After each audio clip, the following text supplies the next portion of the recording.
السلام علیکم ورحمۃ اللہ وبرکاتہ۔ ناظرین، 12,000 یہودیوں پر دردناک عذاب الہی کیوں نازل ہوا؟ آپ سماعت فرمائیں۔ روایت ہے کہ حضرت داؤد علیہ السلام کی قوم کے 70,000 آدمی عقبہ کے پاس سمندر کے کنارے ایلا نامی گاؤں میں رہتے تھے،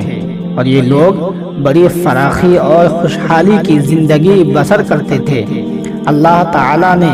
ان لوگوں کا اس طرح امتحان لیا کہ سنیچر کے دن مچھلی کا شکار ان لوگوں پر حرام فرما دیا اور ہفتہ کے باقی دنوں میں شکار حلال فرما دیا، مگر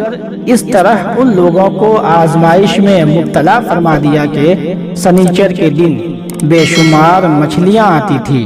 اور دوسرے دن میں نہیں آتی تھی۔ تو شیطان نے ان لوگوں کو یہ حیلہ بتا دیا کہ سمندر سے کچھ نالیاں نکال کر خشکی میں چند حوض بنا لو، اور جب سنیچر کے دن ان نالیوں کے ذریعہ مچھلی حوض میں آ جائے تو نالیوں کا منہ بند کر دو اور اس دن شکار نہ کرو، بلکہ دوسرے دن آسانی کے ساتھ ان مچھلیوں کو پکڑ لو۔ ان لوگوں کو یہ شیطانی حیلہ بازی پسند آ گئی، اور ان لوگوں نے یہ سوچا کہ جب مچھلیاں نالیوں اور حوضوں میں قید ہو گئیں تو یہی ان کا شکار ہو گیا،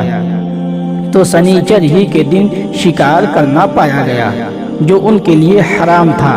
اس موقع پر ان یہودیوں کے 3 گروہ ہو گئے، یعنی 3 جماعتیں ہو گئی۔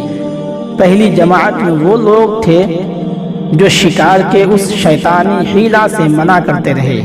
اور ناراض و بیزار ہو کر شکار سے باز رہے، اور جو لوگ اس کام کو دل سے برا جان کر خاموش رہے،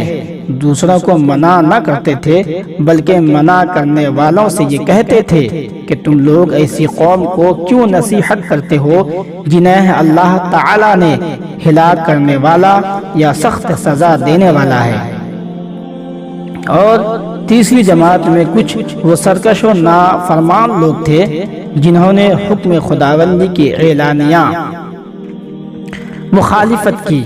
اور شیطان کی حیلہ بازی کو مان کر سنیچر کے دن شکار کر لیا اور ان مچھلیوں کو کھایا اور بیچا بھی۔ جب نافرمانوں نے منع کرنے کے باوجود شکار کر لیا تو منع کرنے والی جماعت نے کہا اب ہم ان معصیت کاروں سے کوئی میل ملاپ نہ رکھیں گے۔ چنانچہ ان لوگوں نے گاؤں کو تقسیم کر کے درمیان میں ایک دیوار بنا لی اور آمد و رفت کا ایک الگ دروازہ بھی بنا لیا۔ حضرت داؤد علیہ السلام نے غضبناک ہو کر شکار کرنے والوں پر لعنت فرمائی۔ اس کا اثر یہ ہوا کہ ایک دن خطا کاروں میں سے کوئی باہر نہیں نکلا، تو انہیں دیکھنے کے لیے کچھ لوگ دیوار پر چڑھ گئے تو کیا دیکھا کہ وہ سب بندروں کی صورت میں مسخ ہو گئے، یعنی وہ سب بندر ہو گئے۔ اب لوگ ان مجرموں کا دروازہ کھول کر اندر داخل ہوئے تو وہ بندر اپنے رشتہ داروں کو پہچانتے تھے اور ان کے پاس آ کر ان کے کپڑوں کو سونگتے تھے اور زار و قطار روتے تھے، مگر لوگ ان بندر بن جانے والوں کو نہیں پہچانتے تھے۔ ان بندر بن جانے والوں کی تعداد 12,000 تھی۔ یہ سب 3 دن تک زندہ رہے اور اس درمیان میں کچھ بھی کھا پی نہ سکے، بلکہ یوں ہی بھوکے پیاسے سب کے سب ہلاک ہو گئے۔ شکار سے منع کرنے والا گروہ ہلاکت سے سلامت رہا، اور صحیح قول یہ ہے کہ دل سے برا جان کر خاموش رہنے والوں کی بھی اللہ تبارک و تعالیٰ نے حفاظت فرمائی، اور یہ واقعہ سورۃ البقرہ میں موجود ہے۔ معلوم ہوا کہ شیطانی حیلہ بازیوں میں پڑھ کر اللہ تبارک و تعالیٰ کے احکام کی نافرمانیوں کا انجام کتنا برا اور کس قدر خطرناک ہوتا ہے، اور خدا کے نبی